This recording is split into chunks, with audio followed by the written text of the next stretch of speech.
ইমাম সাহেব রাসূলের সুন্নাহর বাহিরে চলে গেলেন, জজ সাহেব লোকমা দিয়ে দিলেন।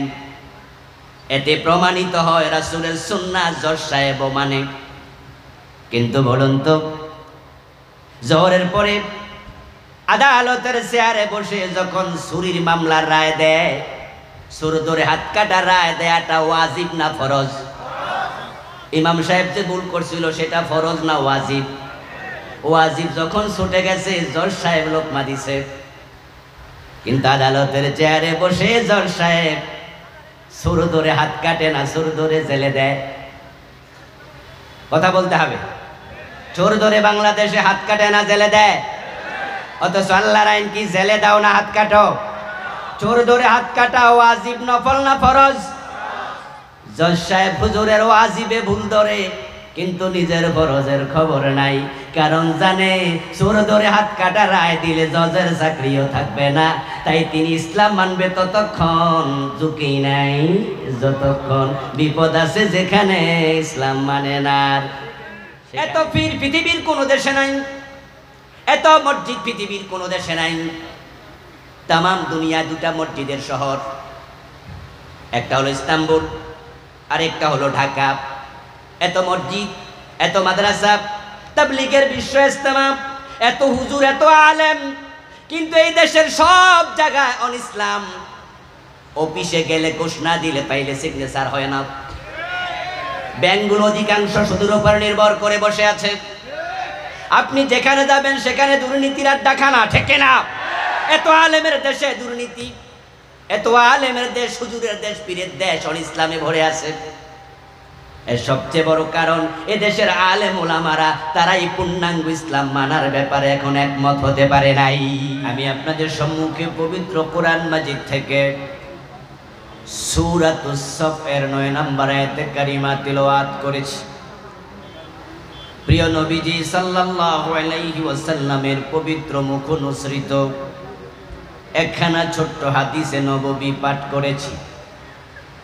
আল্লাহ তাআলা তৌফিক দান করলে এখান থেকে কিছু কথা বলবো ইনশাআল্লাহ। সূরাতুস সফের 9 নম্বর আয়াতে কারিমাতে আল্লাহ তাআলা এই বিশ্ব ধরাধামে প্রিয় নবী মুহাম্মদুর রাসূলুল্লাহ সাল্লাল্লাহু আলাইহি ওয়াসাল্লামকে কেন পাঠিয়েছেন, রাসূলুল্লাহর জীবনের মূল মিশন কি ছিল, মূল উদ্দেশ্য কি ছিল, সে প্রসঙ্গে কথা বলেছেন। রাসূল পাঠিয়েছেন যিনি, কেন পাঠিয়েছেন সেটা জানবেন সবচেয়ে বেশি তিনি। রাসূল মুহাম্মদ সাল্লাল্লাহু আলাইহি ওয়াসাল্লামকে পৃথিবীতে আল্লাহ কেন পাঠালেন, উদ্দেশ্য কি ছিল, সেটা উম্মতের জানা প্রয়োজন আছে না নাই?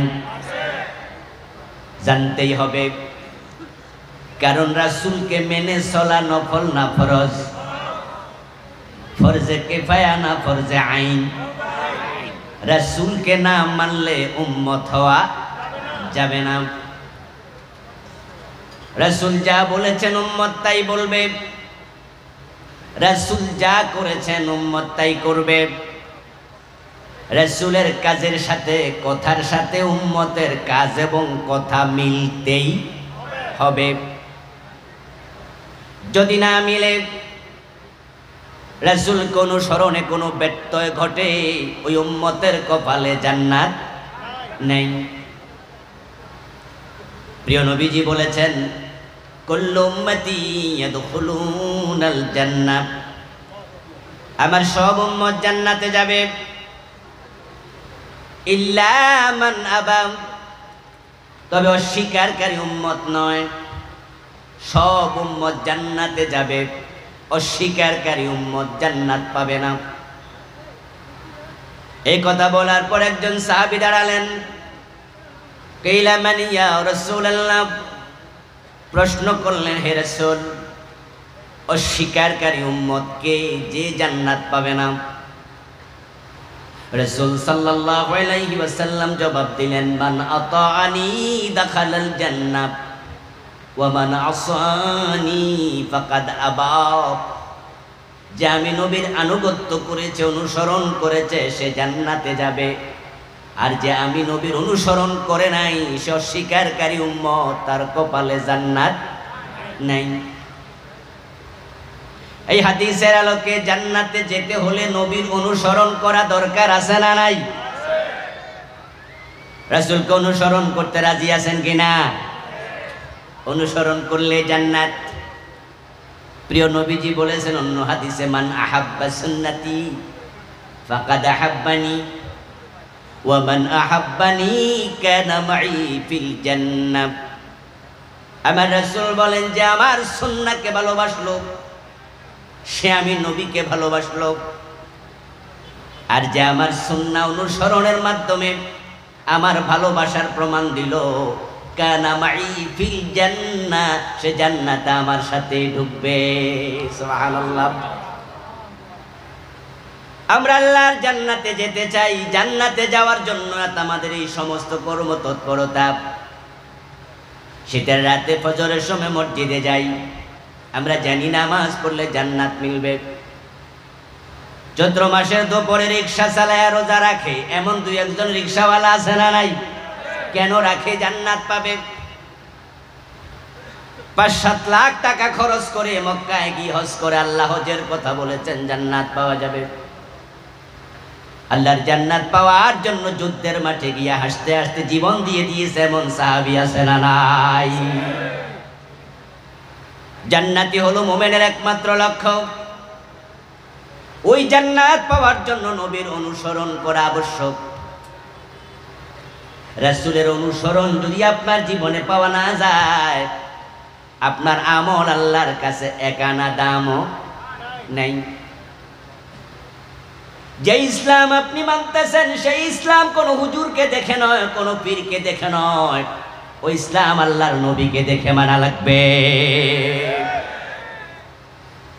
আল্লাহ তাআলা বলেন, মান ইউতিউর রাসূলা ফাকাদ আতাআল্লাহ।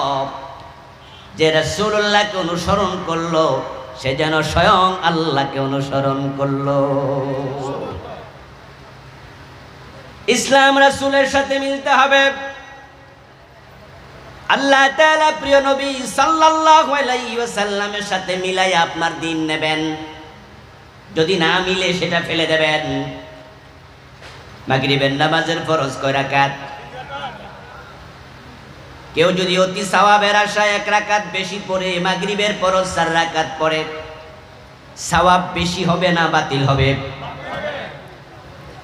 যদি কেউ 4 রাকাত মাগরিব পড়ে, 4 নাম্বার রাকাতে কি সূরা ফাতিহা পড়বে না, রুকু সিজদা দেবে না, সুবহান রাব্বিয়াল আলা সুবহান রাব্বিয়াল আযীম পড়বে না, তো বাতিল হবে কেন? বেটা কি দোষ করলো? 4 নাম্বার রাকাতে সূরা ফাতিহা আছে। আমরা তো হাদিস জানি, কোরআন পড়লে প্রতি অক্ষরে কমপক্ষে 10 নেকি। কিন্তু মাগরিবের নামাজ যদি কেউ 4 রাকাত ফরজ পড়ে, 4র্থ নাম্বার রাকাতে সূরা ফাতিহাতে কোনো নেকি নাই, ওই রুকু সিজদার কোনো দাম নাই। 1 রাকাত বেশি পড়লো, ওই 1 রাকাত শুধু বাতিল না, বাকি 3 রাকাতও আমও নাই, সালাও নাই। রাসূলুল্লাহর আমলের মূল্য আল্লাহর কাছে এতটাই বেশি, আপনি নিজে গবেষণা করে ইসলাম বানাবেন না, গবেষণা করে নতুন নতুন আমল তৈরি করবেন না, কোনো সুযোগই নাই।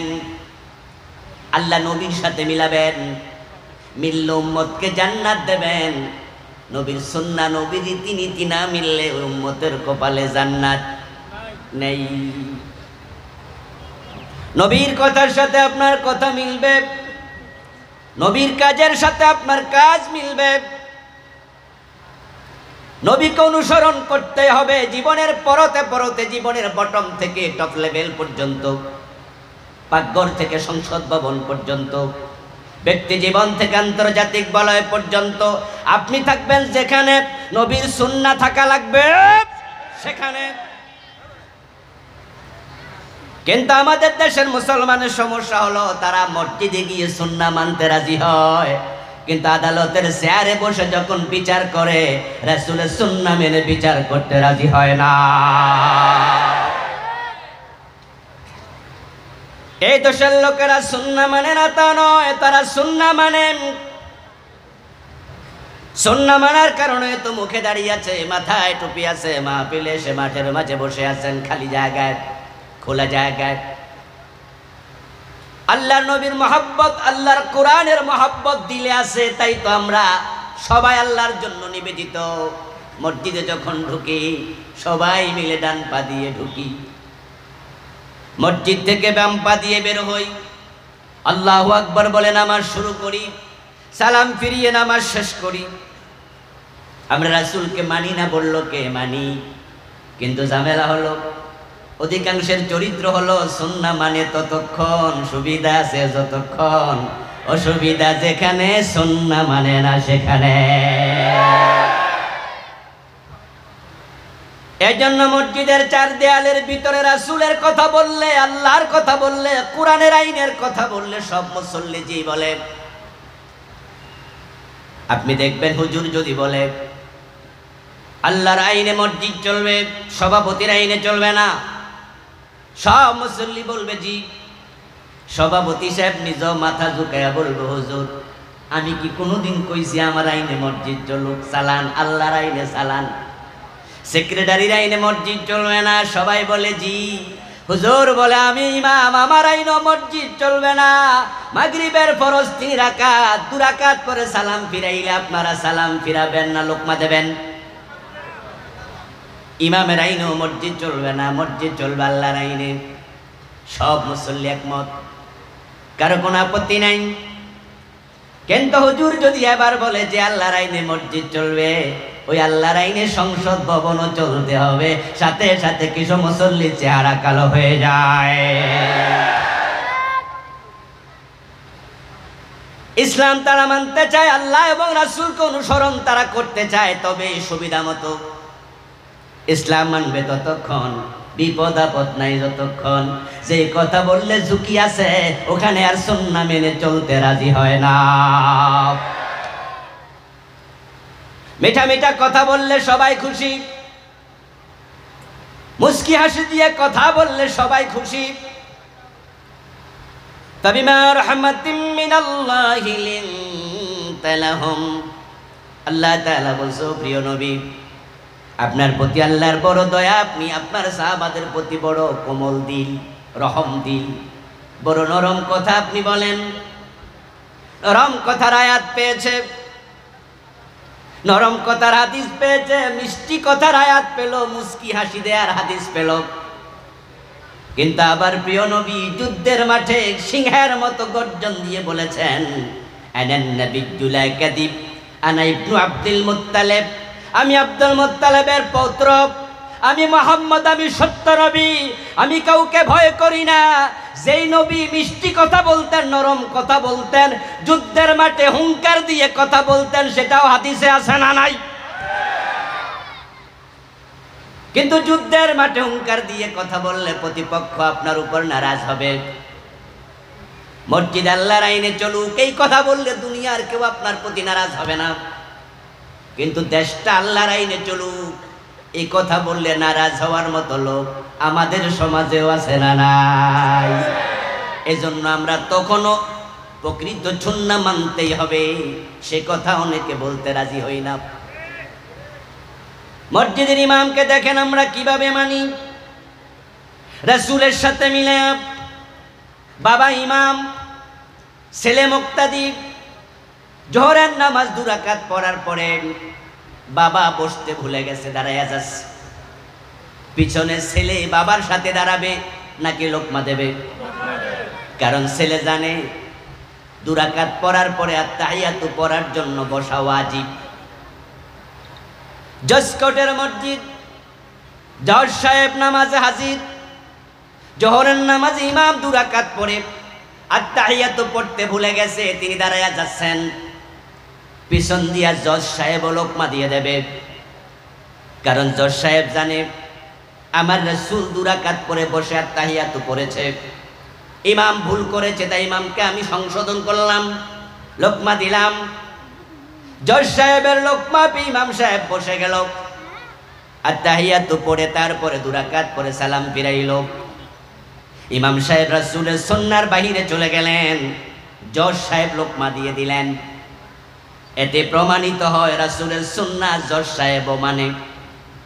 কিন্তু বলুন তো, জোহরের পরে আদালতের চেয়ারে বসে যখন চুরির মামলার রায় দেয়, চোর ধরে হাত কাটার রায় দেয়াটা ওয়াজিব না ফরজ? ইমাম সাহেব যে ভুল করছিল সেটা ফরজ না ওয়াজিব? ওয়াজিব যখন ছুটে গেছে, জজ সাহেব লোকমা দিছে। কিন্তু আদালতের চেয়ারে বসে জজ সাহেব চোর ধরে হাত কাটে না, চোর ধরে জেলে দেয়। কথা বলতে হবে। চোর ধরে বাংলাদেশে হাত কাটে না, জেলে দেয়। অথচ আল্লাহর আইন কি জেলে দাও না হাত কাটো? চোর ধরে হাত কাটা ওয়াজিব নফল না ফরজ? জজ সাহেব হুজুরের ওয়াজিবে ভুল ধরে, কিন্তু নিজের ফরজের খবর নাই। কারণ জানে চোর ধরে হাত কাটা রায় দিলে জজের চাকরিও থাকবে না। তাই তিনি ইসলাম মানবে ততক্ষণ, ঝুঁকি নাই যতক্ষণ। বিপদ আছে যেখানে, ইসলাম মানে না সেখানে। আপনি প্রশ্ন তুলবেন, জজ সাহেব তো আর নিজের মন মতো আইন বানাতে পারবে না। আইনের বই দেখে তিনি রায় দেবে। ওইখানে আইনের বইতে আছে, বাংলাদেশের ফৌজদারি আইনে আছে চোর ধরে জেলে দিতে হবে। উনি হাত কাটার রায় কেমনে দেবে? মেনে নিলাম। কিন্তু এবার বলুন তো, এই আইনটা বাংলাদেশে পরিবর্তন করার সুযোগ আছে না নাই? আমাদের সংসদে 150 জন 151 জন নেতা যদি একমত হয়ে যায়, হ্যাঁ বললে আইন পাস হয়। 2/3 এমপি যদি একমত হয়ে যায়, সংবিধানের আইন পর্যন্ত পরিবর্তন করা যায়। কিন্তু 52 বছরে চোর ধরে হাত কাটার আইন কেউ করে নাই। এতে প্রমাণ হয় পুরা জীবনে সুন্নাহ মানতে জাতি এখনো রাজি হতে পারে নাই। অথচ রাসূলুল্লাহ সাল্লাল্লাহু আলাইহি ওয়াসাল্লাম বলেছেন, আমার মেয়ে ফাতেমা যদি চুরি করে, আমি ফাতেমার হাতটাও কেটে দেব। আল্লাহর নবীর জামানায় চোর ধরে হাত কেটে দিয়েছেন, এমন ঘটনা হাদিসে আছে না নাই? এখন 52 বছরের বাংলাদেশ, আল্লাহর এই বিধান একদিনের জন্য কেউ মানে নাই। এটা যে মানা ফরজ, অনেক আলেম ওলামার মাথার মাঝে সেই চিন্তাটাও নাই। সাধারণ মানুষ তো দূরের। এই জন্য আল্লাহর হাবিব সাল্লাল্লাহু আলাইহি ওয়াসাল্লাম বলেছেন, আমি নবীকে যারা অনুসরণ করবে তারাই জান্নাতে যাবে। এখন রাসূলুল্লাহ সাল্লাল্লাহু আলাইহি ওয়াসাল্লামের অনুসরণ হবে পুরা জীবনে টপ টু বটম। কিন্তু আপনি এবং আমি বড় চালাক মানুষ, এজন্য আমরা চিন্তা করেছি যে সুন্নাহ মানলে বিপদ মুসিবত নাই, সেটার ওয়াজ এত বেশি হয়, হিসাব করে কুলান যায় না। ওই সুন্নাহর ওয়াজ কত হুজুরে করে। দেখবেন টেলিভিশন চ্যানেলগুলোতে রাসূলের সুন্নাহর ওয়াজ চলছে পুরা রমজান মাস ধরে। রাসূলুল্লাহ সুন্নাহর ওয়াজ সব মাহফিলের পীর সাহেবরা করে। রাসূলুল্লাহ সুন্নাহর ওয়াজ সব মসজিদের খতিবেরা করে। আমি আপনার কাছে প্রশ্ন করতে চাই, যেই নবীর সুন্নাহর মাঝে মেসওয়াক আছে, মিষ্টি কথা আছে, টুপির কথা আছে, দাড়ির কথা আছে, ওই নবীর সুন্নাহর মাঝে অন্যায়ের বিরুদ্ধে জিহাদের কথা আছে না নাই?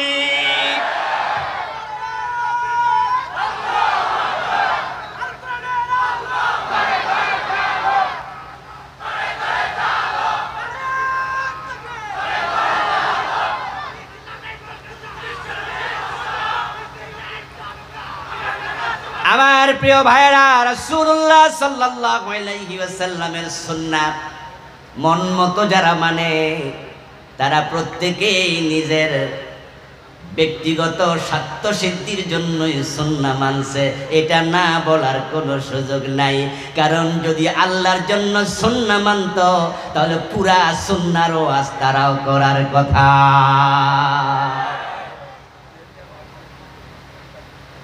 পুরা সুন্নাহর ওয়াজ করলে বিপদ মুসিবত হবে, এটা একবারে বাস্তব।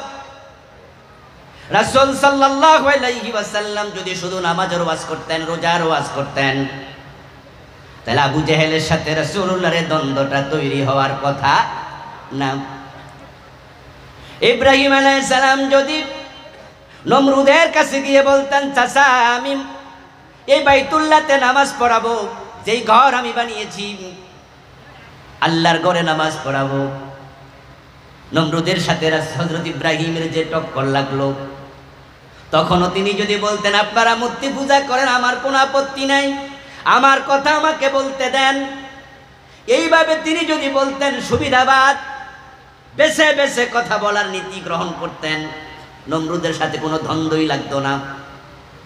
মূসা আলাইহিস সালাম যদি ফেরাউনের কাছে গিয়ে বলতেন আপনি আপনার চিন্তা মতো দেশ চালান, আমি শুধু আমার চিন্তা মতো মসজিদ মাদ্রাসা চালাবো, ফেরাউন বলতো বাতিজা তোমার কাম তুমি করো, আমার কাম আমি করি, দ্বন্দ্বই হতো না। মক্কার কাফেররা তো প্রস্তাবই দিয়েছিল 1 মাস আমাদের ধর্ম তুমি মানো, আর 1 মাস ভাতিজা মুহাম্মদ তোমার ধর্ম আমরা মানব। রাসূল যদি ভাবতেন এই কথা মানলে কোনো ঝগড়া নাই, মারামারি কিলাকিলি নাই, তাহলে তিনি মেনে নিতেন, কিন্তু না, ইসলাম আংশিক মানার কোনো সুযোগ নাই। আল-ইয়াওমা আকমালতু লাকুম দীনাকুম ওয়া আতমামতু আলাইকুম নি'মাতি, আল্লাহ ইসলামকে পরিপূর্ণ করলেন এবং তিনি ঘোষণা দিলেন উদখুলু ফিস সিলমি কাফা, ইসলামে পরিপূর্ণ ঢোকো। এখন পরিপূর্ণ যদি ঢুকতে চান, আংশিক ইসলামের কথা বললে বাকি অংশ বাদ পড়বে, আর পূর্ণ ইসলাম নিয়ে যারাই মারা যাবে রাসূল বলেন তারা আমার সাথে জান্নাতে ঢোকার কোনো সুযোগ নেই। এজন্যই দেখবেন বাংলাদেশে অসংখ্য আলেম ওলামা আলহামদুলিল্লাহ, এত পীর পৃথিবীর কোনো দেশে নাই, এত মসজিদ পৃথিবীর কোনো দেশে নাই। তাম দুনিয়া 2টা মসজিদের শহর, একটা হলো ইস্তাম্বুল আর একটা হলো ঢাকা। এত মসজিদ, এত মাদ্রাসা, তাবলীগের বিশ্ব ইজতেমা, এত হুজুর, এত আলেম, কিন্তু এই দেশের সব জায়গায় অন-ইসলাম। অফিসে গেলে ঘোষণা দিলে পাইলে সিগনেচার হয় না, ব্যাংকগুলো অধিকাংশ সুদের উপর নির্ভর করে বসে আছে। আপনি যেখানে যাবেন সেখানে দুর্নীতির আড্ডাখানা, ঠিক না? এত আলেমের দেশে দুর্নীতি, এত আলেমের দেশ, হুজুরের দেশ, পীরের দেশ অন-ইসলামে ভরে আছে। এর সবচেয়ে বড় কারণ এ দেশের আলেম ওলামারা তারাই পূর্ণাঙ্গ ইসলাম মানার ব্যাপারে এখন একমত হতে পারে নাই। ইসলাম পূর্ণাঙ্গ জীবন বিধান তারা কি এটা জানে না? যে নবী মুহাম্মদুর রাসূলুল্লাহ সাল্লাল্লাহু আলাইহি ওয়াসাল্লাম মসজিদ চালাইছে আল্লাহর আইনে, মদিনা নামক রাষ্ট্র 10 বছর কোরআনের আইনে তিনি চালাইছেন, এটাকে আমাদের দেশের আলেমরা জানে না। কে জানে না? সব হুজুর জানে, কিন্তু পুরা জীবনের সব জায়গায় আল্লাহর আইন লাগবে, রাসূলের আইন লাগবে, এই ওয়াজ অধিকাংশ হুজুর কেন করে না? এর কারণ তারা জানে পূর্ণাঙ্গ ইসলামের ওয়াজ যে আলেমরা করে তারা বাড়িতে অনেকে ঘুমাতে পারে না। পূর্ণাঙ্গ ইসলামের ওয়াজ যে আলেমরা করেছে বিনা দোষে তাদেরকে ফাঁসিতে ঝুলানো হয়েছে। এজন্য তারা বড় চালাক, তারা হিসাব করে কথা বলে, এমন ওয়াজ করে যে ওয়াজ করলে জালেমদের কাছেও ভালো থাকা যায়। ইসলামের কথা বলে একদলের গলার মাঝে ফুলের মালা, আবার সেই ইসলামের কথা বলে আরেক দলের গলার মাঝে ফাঁসির রশি, ঠিক না? ইসলামের কথা বলে একদল বাড়িতে ঘুমাইতে পারে না, ওই ইসলামের কথা বলে আবার হালুয়া রুটি খাইয়া শেষ করতে পারে না।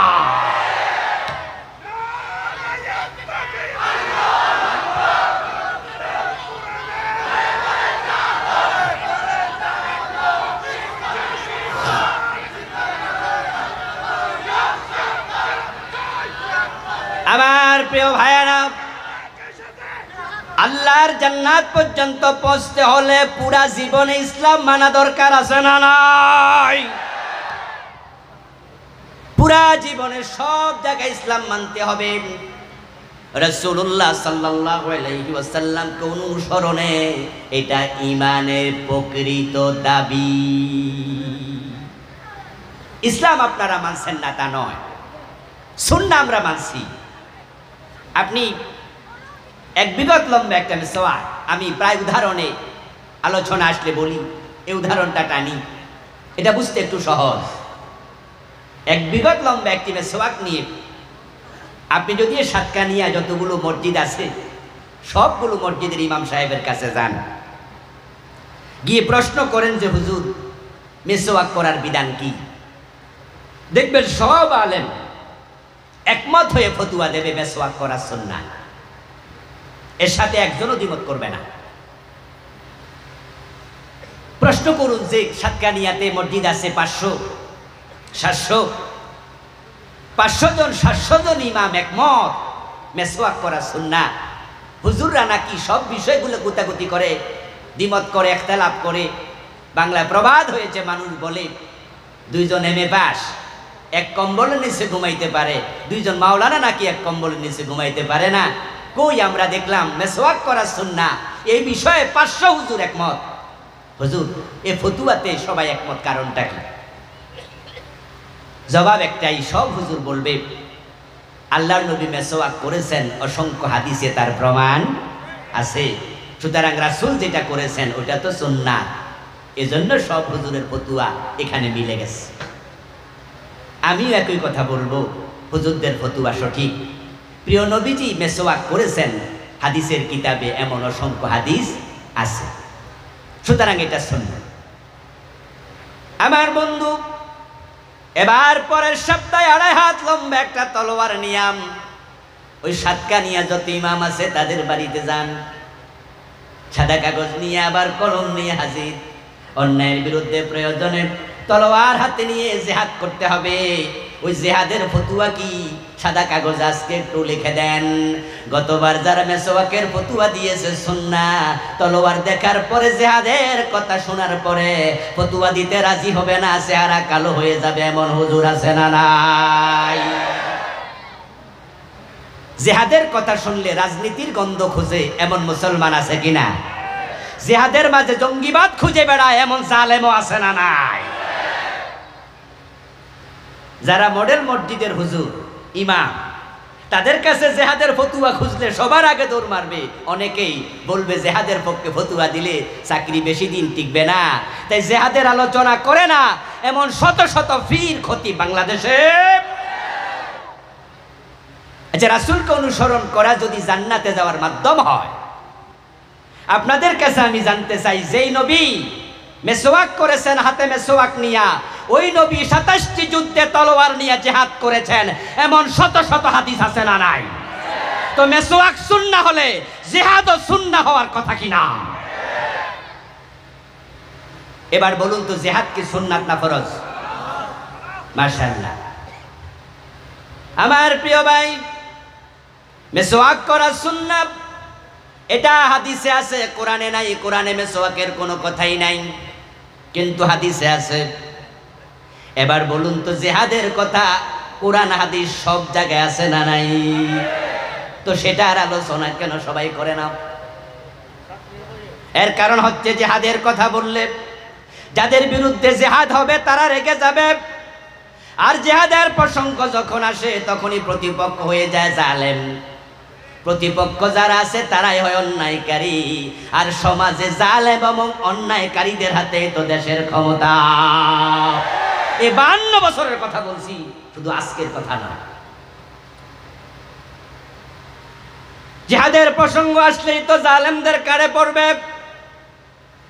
তাই তো আমরা আলেম উলামারা মেসওয়াকের ওয়াজ যত করি, জিকিরের ওয়াজ যত করি, হজের ওয়াজ, নামাজের ওয়াজ, পর্দার ওয়াজ, জিহাদের ওয়াজ যদি 10% করতেন আর 10% অন্যায়ের বিরুদ্ধে জিহাদ করার জন্য প্রস্তুত হতো, এই দেশের অনেক অন্যায় এমনি কমে যেত। জিহাদের ওয়াজ করে না এমন অসংখ্য আলেম এদেশ। 40 বছর খুতবা দিছে, এই 40 বছরে একদিনও জিহাদের ওয়াজ করে নাই, এমন খতিব আছে না নাই? হাজার হাজার লক্ষ লক্ষ মুরিদের ফির, মুরিদের সামনে জীবনে একদিনও জিহাদের ওয়াজ করে নাই, এমন ফির আছে না নাই? খুতবা দিচ্ছে, ভাষণ দিচ্ছে, বক্তৃতা দিচ্ছে বছরের পর বছর। কত নফল বিষয় ওয়াজ করলো, কত সুন্নাহর ওয়াজ করলো, কিন্তু জিহাদের ওয়াজ করে নাই, এমন বক্তা আছে না নাই? অথচ আল্লাহর নবীর একজন সাহাবী খুঁজে পাবেন না যিনি জিহাদের মাঠে যান নাই। আমার প্রিয় ভাইরা, যে নামাজের ওয়াজ করছেন আপনারা, বাংলাদেশে একজন বক্তা পাবেন না নামাজের ওয়াজ করে নাই, একজন পীর পাবেন না নামাজের ওয়াজ করে নাই, একজন হুজুর পাবেন না নামাজের ওয়াজ করে নাই। এ নামাজের কথা কোরআনে আছে 83 বারের মতো। রোজার ওয়াজ করে নাই এমন একজন আলেম পাবেন না। রোজার কথা আছে কোরআন মাজিদে মাত্র 4-5 বার। হজের ওয়াজ করে নাই বাংলাদেশে একজন খতিব হুজুর পাবেন না। হজের কথা কোরআনে আছে মাত্র 2-3 বার। আর যেই জিহাদের ওয়াজটা এড়াইয়া যায়, ওই জিহাদের ব্যাপারে ডিরেক্ট ইনডিরেক্ট আয়াতের সংখ্যা 500।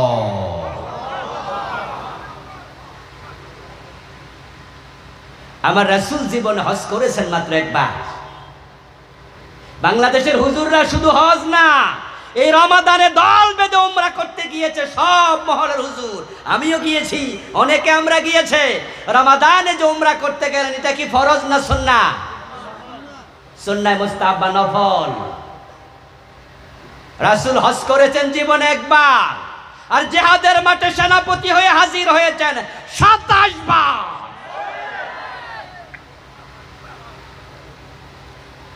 আল্লাহর হাবিব সাল্লাল্লাহু আলাইহি ওয়াসাল্লামের যত সাহাবী আছে আপনি একজনের নাম খুঁজে পাবেন না যিনি যুদ্ধের মাঠে যায় নাই, সামর্থ্য থাকার পরেও একজনও পাবেন না। একজন ছিল অন্ধ, নাম ছিল আব্দুল্লাহ ইবনে উম্মে মাকতুম রাদিয়াল্লাহু তাআলা আনহু। উনি ওনার জীবনীতে পাবেন উনি নিজ যুদ্ধের মাঠে গাদওয়ায়ে কাদিসিয়াতে ওমরের যোগে শহীদ হয়েছেন। রাসূলুল্লাহর মেয়ে ফাতেমাতুজ জাহরা যুদ্ধের মাঠে গিয়েছে। রাসূলুল্লাহর স্ত্রী হযরত আয়েশা সিদ্দিকা রাদিয়াল্লাহু তাআলা আনহা জিহাদে গিয়েছেন। খায়বারের যুদ্ধে রাসূলুল্লাহর ফুফি সাফিয়া বিনত আব্দুল মুত্তালিব রাদিয়াল্লাহু তাআলা আনহা যুদ্ধের মাঠে গিয়েছেন। এক ইহুদিকে তিনি নিজ হাতে হত্যা পর্যন্ত করেছেন। রাসূলের স্ত্রী জিহাদে যায়, রাসূলের মেয়ে জিহাদে যায়, রাসূলের সাহাবারা সবাই জিহাদে যায়। আর আপনার মুখ দিয়ে জিহাদের ওয়াজ একদিনও আসে না। বুঝতে হবে পুরা ইসলাম মানতে আপনি এখনো রাজি হতে পারেন নাই। আর যে লোক পুরা ইসলাম মানে না, সে আল্লাহর গোলাম না তার নফসের গোলাম হয়ে যায়। যারা নফসের গোলাম হয় তারা আল্লাহর জান্নাত পর্যন্ত যেতে পারবে না। সাবধান মুসলমান। আবার জিহাদ বলতে বাংলা ভাইয়ের মতো মানুষ মেরে গাছে ঝুলানো এটাকে জিহাদ বলা যাবে না। জিহাদের কিছু অপব্যাখ্যা হয়েছে। শায়েখ আব্দুর রহমান 500 জায়গায় একসাথে বোমা ফুটাইছে, এটার নাম দিয়েছে জিহাদ। সাধারণ মানুষকে হত্যা ইসলামে জিহাদ বলে না, অনুমোদন করে না। জিহাদ হলো অন্যায় যেখানে প্রতিবাদ সেখানে। নিরীহ মানুষকে হত্যা করার নাম জঙ্গিবাদ, সন্ত্রাসবাদ। ইসলামের সাথে জঙ্গিবাদের কোনো সম্পর্ক নাই। সিনেমা হলে বোমা মেরে নিরীহ মানুষকে হত্যা করার নাম জিহাদ নয়। সাধারণ মানুষকে হত্যা করে গাছে ঝুলানোর নাম জিহাদ নয়। আদালতে বোমা মেরে বিচারক হত্যা করার নাম জিহাদ নয়। ইসলামের জিহাদ মানে হচ্ছে অন্যায় করব না, অন্যায় সহ্য করা হবে না, প্রতিবাদ হবে, প্রতিরোধ হবে। জিহাদ শুরু হবে মুখ দিয়ে বলে, কলম দিয়ে লেখে, হাত দিয়ে বাধা দিয়ে, প্রয়োজনে তলোয়ার হাতে নিতে হবে।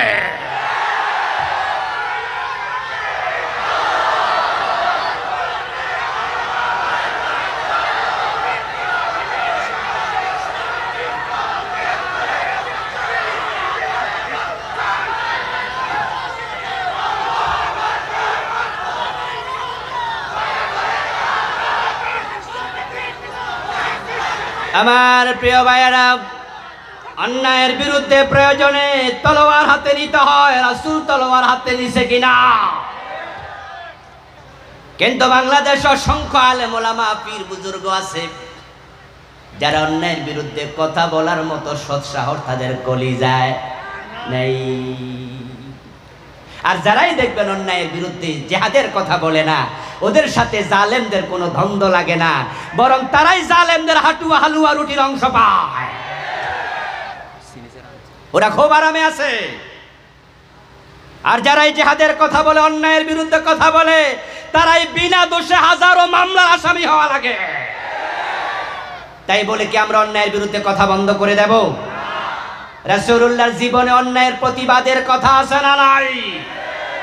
আল্লাহর নবীকে অনুসরণ করলে জান্নাত মিলবে। এখন আল্লাহ তাআলা বিশ্বনবী মুহাম্মদুর রাসূলুল্লাহ সাল্লাল্লাহু আলাইহি ওয়াসাল্লামকে পৃথিবীতে কেন পাঠিয়েছেন, রাসূলের জীবনের লক্ষ্যটা জানা এটাও অনুসরণের অংশ কিনা? রাসূলের জীবনের লক্ষ্য যাহা, উম্মতের জীবনের লক্ষ্য হবে হুবহু তাহা।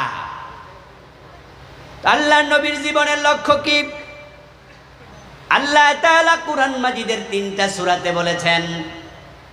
সূরাতুস সাফ আয়াত নাম্বার 9 যেটা আমি পড়েছি, সূরাতুল ফাত আয়াত নাম্বার 28, সূরাতুত তাওবা আয়াত নাম্বার 33।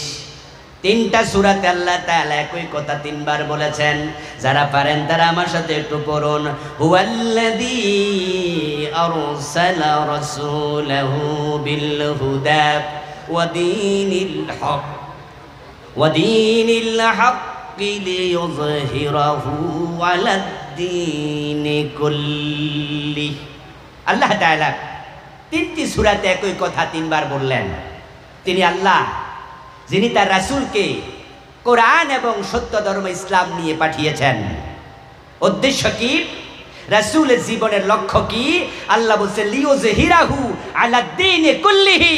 আমি আমার রাসূল পাঠিয়েছি, তিনি সমাজে যত মতবাদ আছে, মত আছে, পথ আছে, আদিয়ানে বাতেল আছে, মানুষের বানানো তন্ত্র আছে, মন্ত্র আছে, আইন আছে, বিধান আছে, সবগুলোর উপরে আমার নবীকে পাঠাইছি আমার কোরআনকে বিজয়ী করার জন্য।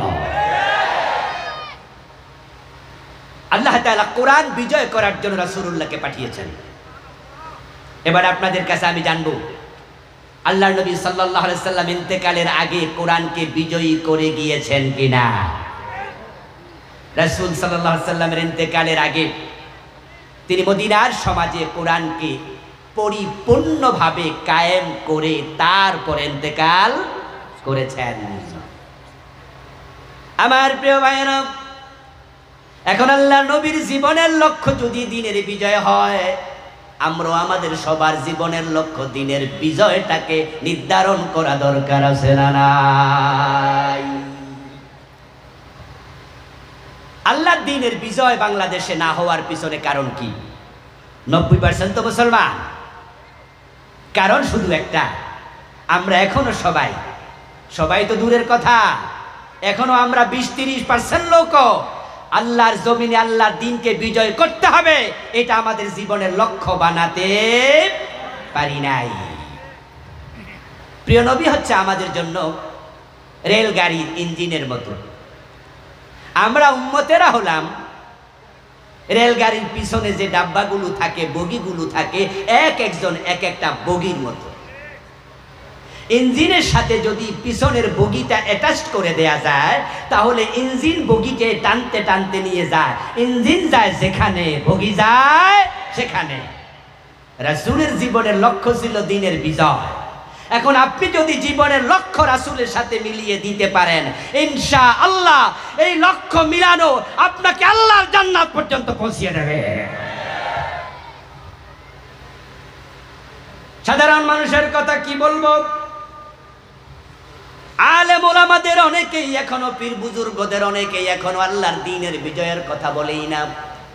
নিজের জীবনের লক্ষ্যটা দ্বীনের বিজয়টা অনেকে বানাতে পারে নাই। বরং দেখেন আপনি লক্ষ্য করে, পীর সাহেব হুজুররা লক্ষ্য বানাইছে খানকায় মুরিদ বাড়াতে হবে। এই দেশে দ্বীনের বিজয় হোক আর না হোক, কিন্তু খানকা যেন বন্ধ না হয়, এমন ওয়াজ করব যে ওয়াজের কারণে কোনোদিন পুলিশ আসবে না খানকাতে, বরং মুরিদ আসবে, আসার সময় গরু ছাগল আনবে, প্রয়োজনে সরকারের পুলিশ পাহারা দিয়া খানকা পর্যন্ত পৌঁছায়া দেবে। দরবারে যাওয়ার সময় গরু ছাগল নিয়ে যায়, এমন দরবার বাংলাদেশে আছে না নাই? ওখানে যখন দরবারে গরু ছাগল নেয়, পথে কি পুলিশ বাধা দেয় না সহযোগিতা করে? কারণ তারা ওই দরবার থেকে দ্বীনের বিজয়ের একটা কথাও বলে না। এজন্য সরকার এই 52 বছর ধরে তাদেরকে হেল্প করছে। সরকার জানে এই দরবার থেকে দ্বীন বিজয়ের কথা আসবে না।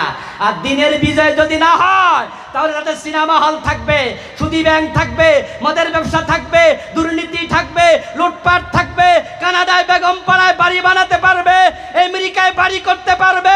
দ্বীনের বিজয় হলে লুটপাট করলে তাদেরকে ফাঁসিতে ঝুলানো হবে,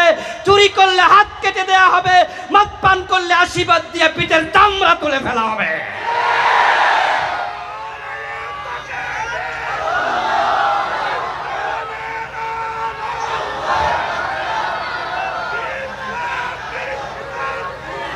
আমার ভাইয়েরা, দিনের বিজয় যেখানে হবে না, ওই সমাজে পরিপূর্ণভাবে দিন মেনে চলা সম্ভব হবে না। তার সবচেয়ে বড় প্রমাণ গত পরশুদিন গেল পহেলাই বৈশাখ। আমরা সারা মাস রোজা রেখেছি, তাকওয়া অর্জনের জন্য রোজা সব হুজুররাই ওয়াজ করেছে, কিন্তু পহেলাই বৈশাখের দিন মুসলমানের মুখ দিয়া হিন্দু ধর্মের সরাসরি স্তুতি তারা গাইয়া ছাড়ছে। আমাদের বাচ্চারা, আমাদের মুসলমানের সন্তানেরা পয়লা বৈশাখ সকাল বেলায় যে গান দিয়া তাদের বৈশাখ উৎসব শুরু করে, ওই গানটা কি? এসো হে বৈশাখ এসো এসো। এই গান দিয়া তারা যখন শুরু করছে, সবার হাতে এখন গুগল আছে, অ্যান্ড্রয়েড সেটে। রবীন্দ্রনাথ ঠাকুরের লিখা এই গানটা আপনি আপনার অ্যান্ড্রয়েড সেটে গুগলে গিয়ে প্রথম লাইন লিখে দেন, সাথে সাথে পুরাটা গান আসবে। আপনি দেখতে পাবেন কয়েক স্তবক পরে সেখানে লেখা, সেখানে সুন্দর করে লেখা আছে, অগ্নি স্নানে সূচি হোক ধরা। হিন্দুরা মানুষ পোড়ানোর, মানুষকে মরার পরে আগুন দিয়ে কেন পোড়ায়? আগুন দিয়ে পোড়ানোর কারণ হচ্ছে তাদের ধর্ম বিশ্বাস হলো আগুন যাকে দগ্ধ করে সেটা শুচি হয়, পবিত্র হয়। এই জন্য দেখবেন হিন্দুদের যেই কোনো অনুষ্ঠানে তারা আগুন জ্বালাইয়া অনুষ্ঠান শুরু করে। এটা হলো হিন্দুদের ধর্ম বিশ্বাস। অথচ মুসলমানের সন্তানরা এ গান গাইয়া সকালবেলায় তাদের অনুষ্ঠান শুরু করছে। অনুষ্ঠানের মাঝখানে মঙ্গল শোভাযাত্রা। এই মঙ্গল শোভাযাত্রায় যারা রোজা রাখছে গত এক দুই দিন আগে, তাদের কাদের মাঝে হনুমান, তাদের কাদের মাঝে হাতি, তাদের মাথার উপরে ময়ূর। এই যে ময়ূরের মূর্তি, হাতির মূর্তি, হনুমানের মূর্তি, প্রত্যেকটা হচ্ছে হিন্দুদের বিভিন্ন দেবতার বাহন। মুসলমানের ঘাড়ে শিরকের বাহন তুলে দেওয়া হয়েছে। যদি ইসলামী রাষ্ট্র হতো তাহলে শিরকে মুসলমানকে নিমজ্জিত করতে পারত না। দিনের বিজয়, দিন মেনে চলার জন্য বড়ই জরুরি, বড়ই জরুরি। আমার প্রিয় ভাই, ইসলাম মেনে না চললে জান্নাত পর্যন্ত পৌঁছা যাবে না। জীবনের লক্ষ্য রাসূল বানিয়েছে দিনের বিজয়, কারণ দিনের বিজয় না হলে সুদী ব্যাংক বন্ধ হবে না। আজকের এই মাহফিলে হাজার হাজার জনতা, আমরা সবাই মিলে যদি সুদের বিরুদ্ধে মিছিল করি, সুদ বন্ধ হবে? আর যদি আমাদের সংসদে 151 জন এমপি, তারা তো আমাদেরই ভাই, আমাদেরই দায়িত্বশীল, তারা মুসলমানের সন্তান, তারা যদি সুদের বিরুদ্ধে 151 জন একমত হয়ে যায়, সুদ বন্ধ করা সম্ভব কিনা? সুদ খাওয়ার মাঝে 73টি গুনাহ, সবচেয়ে ছোটটা হলো নিজের মায়ের সাথে জেনা করা। হাদিস হলো, মান আকালা দিরহামা রিবা ওয়া হুয়া ইয়ালাম আন্নাহু আশাদ্দু মিন 36 জিনা। যে ব্যক্তি জেনে শুনে 1 টাকা সুদ খেলো, তার আমল নামায় 36 বার জেনার গুনাহ লিখে দেয়া হলো। আচ্ছা, আপনারা বলুন তো, দিন বিজয় না হলে কিয়ামত পর্যন্ত সুদ বন্ধ করা যাবে? এবার সুদ বন্ধ করার জন্য দিনের বিজয় দরকার আছে না নাই? আমরা নামাজের ওয়াজ কত করলাম, করতে করতে বড় বড় হুজুররা মরে গেল। এখন আমরা ছোট হুজুররা ওয়াজ করতেছি। ফজরের টাইমে মসজিদে গেলে দেখবেন মুসল্লির অবস্থা কি। আজান হয় বাইতুল মুকাররম মসজিদে, দোতলায় নামাজ চলে, নিচতলায় দোকানগুলো রমরমা ব্যবসা চলছে। আজানের পরে ব্যবসা বাণিজ্য বন্ধ করা, ওয়াদারুল বাই বলে আল্লাহর নির্দেশ, এটা হারাম। ব্যবসা বাণিজ্য করা যাবে না, দোকান বন্ধ করে দাও, অফিস আদালত বন্ধ করে দাও, সব জায়গায় নামাজ কায়েম করো, এটা আল্লাহর বিধান। আমার রাসূল বলেছেন, আমার মনসায় যারা নামাজে আসেনি তাদের ঘর বাড়িতে আগুন জ্বালাইয়া দেই, এমন হাদিস আছে না নাই? দিন বিজয় হওয়ার আগ পর্যন্ত অফিস আদালতে, ব্যবসা বাণিজ্য, মার্কেটে, শপিং মলে আজানের টাইমে দোকান বন্ধর অর্ডার করা যাবে? দিন বিজয় না হলে মাদক বন্ধ হবে? প্রত্যেকটা বিষয় দিন বিজয়ের সাথে সম্পৃক্ত। এই জন্য রাসূলের জীবনের লক্ষ্য ছিল দিনের বিজয়। দিনের বিজয়কে জীবনের লক্ষ্য বানানো ফরজ। আল্লাহর জমিনে কোরআনের আইন কায়েম করার চেষ্টা করা ফরজ। কিন্তু আপনার কাছে আমার প্রশ্ন, আপনার জীবনে যেই রুটিন আছে, 24 ঘন্টা যে কাজ করেন, এই 24 ঘন্টার রুটিনে আল্লাহর দিন বিজয়ের দাওয়াত আপনি কয় মিনিট দিয়েছেন? প্রত্যেকটি মানুষের জীবন চলার একটি সিলেবাস আছে, নিয়ম আছে, রুটিন আছে। আপনার সিলেবাসে বাংলার জমিনে আল্লাহর কোরআনের আইন বিজয়ী করা লাগবে, এটা সিলেবাসের অংশ আপনি বানিয়েছেন কিনা? আপনার রুটিনে এটা ঢুকাইছেন কিনা? পীর সাহেব হুজুর খানকা জীবিত করছে।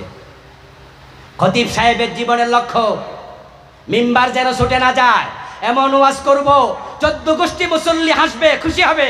আমার চাকরি কোনোদিন যাবে না, দিন বিজয় হলে হোক, না হলে নাই, খতিবের কিচ্ছু আসে যায় না।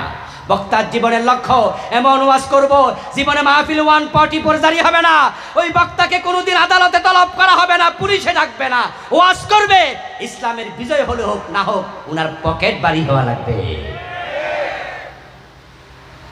খতিবের চিন্তা মিম্বার রক্ষা করো, বক্তার চিন্তা মাহফিলের স্টেজ দখল করো, পীর সাহেবের চিন্তা নিজের খানকা জীবিত রাখো।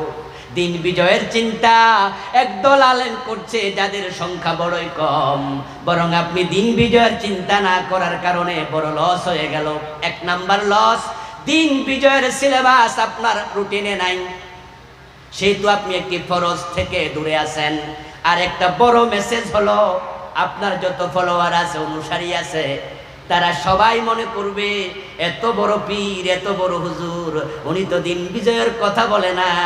এতে বোঝা যায় দিন বিজয়ের চিন্তা মাথায় না থাকলেও কোনো অসুবিধা নাই। যেই নবীর জীবনের লক্ষ্য ছিল দিনের বিজয়, আপনার কারণে দেশে হাজার হাজার লোক দিন বিজয়ের চিন্তা থেকে দূরে, কারণ আপনি সেলিব্রিটি, আপনি পীর, আপনি একজন সংগঠক, হাজার লোক আপনাকে মানে, অথচ আপনার মুখ দিয়া জিহাদের কথা আসে না, দিন বিজয়ের কথা আসে না, জালেমের বিরুদ্ধে হুঙ্কার দিয়া একটা কথা জীবনে বলেন নাই। এতে প্রমাণিত হয় আপনার কলবে মুনাফিকি ঢুকে গেছে। হাদিস রাসূলের আমার নয়। قال النبي صلى الله عليه وسلم من لم يغزو ولم يحدث به نفسه فمات على شعبة من النفاق। প্রিয় নবীজি সাল্লাল্লাহু আলাইহি ওয়াসাল্লাম বলেছেন, যে ব্যক্তি অন্যায়ের বিরুদ্ধে জিহাদ করে নাই, প্রতিবাদ করে নাই, প্রতিরোধ করে নাই, এবং সেটা করার চিন্তা অন্তরে লালন করে নাই, তার মৃত্যুটাই হবে মুনাফিকের একটি শাখার উপরে। আমার ওয়াজ আমি শেষ করছি। শায়েখ আহমদুল্লাহ ভাই আসতেছেন, তিনি কথা বলবেন। শেষ করার আগে আমার কনক্লুশন টানতে চাই। আমার ওয়াজ শুনে আবার খতিব সাহেবরা ভাববেন না তাহলে হুজুর আপনার মতো এরকম জেহাদি ওয়াজ আমরা করব, সবাই চাকরিটা চলে যাক, আপনি চান। পীর সাহেব হুজুররা ভাববেন না যে আপনার মতো এরকম জেহাদি ওয়াজ শুরু করলে হুজুর মুরিদ তো এমনি অর্ধেক চলে যাবে, সরকার পুলিশ পাঠাবে, আমার খানকাটাই তো নষ্ট হয়ে যাবে, আপনি কি তাই চান? আমি বলবো না দোস্ত, সবাই আমাদের মতো জজবানিয়া হক কথা বলার মতো সাহস রাখবে না, এটা স্বাভাবিক। কিন্তু আপনাকে ফুটবল খেলার মাঠে 11 জন খেলোয়াড়ের মতো একসাথে মাঠে নামতে হবে, এক চিন্তা নিয়া।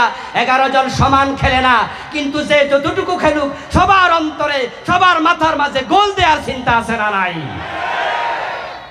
সবাই মেসি হয়ে খেলবে না, সবাই ম্যারাডোনা হয়ে খেলবে না, কিন্তু দুর্বল খেলোয়াড়টাকেও যদি আপনি বল দেন, তাহলে ম্যারাডোনা যেই লক্ষ্যে মারে গোলবারের দিকে, ওই দুর্বলটাও একই লক্ষ্যে মারে। পীর সাহেব খানকায় কথা বলো, পীর সাহেব হুজুররা যদি কথা বলা শুরু করে, দিন বিজয়ের জন্য তাবলীগরা কথা বলা শুরু করে দেয়, আলেম ওলামারা সবাই মিলে শুরু করে দেয়, এই দেশের জালেমরা মাঠে দাঁড়ানোর সাহস কোনোদিন করবে না।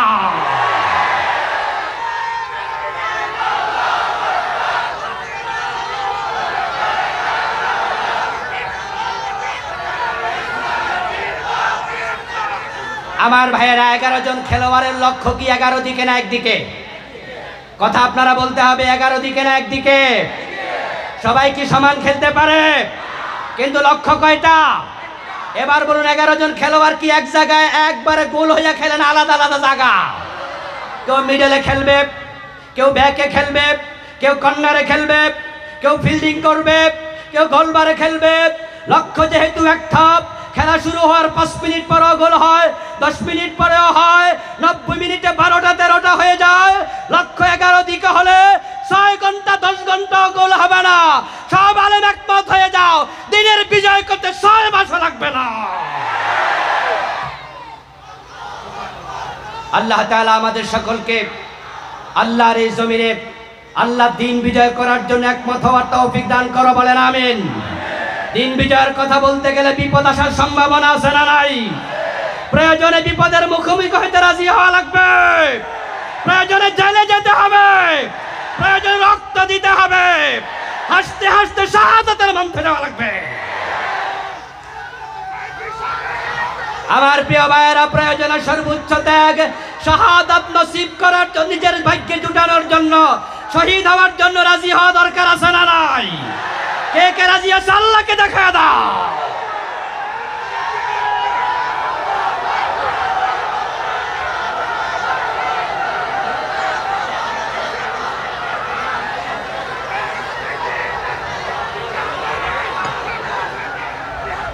هذا ما عندي والعلم عند الله عليه توكلت وإليه أنيب।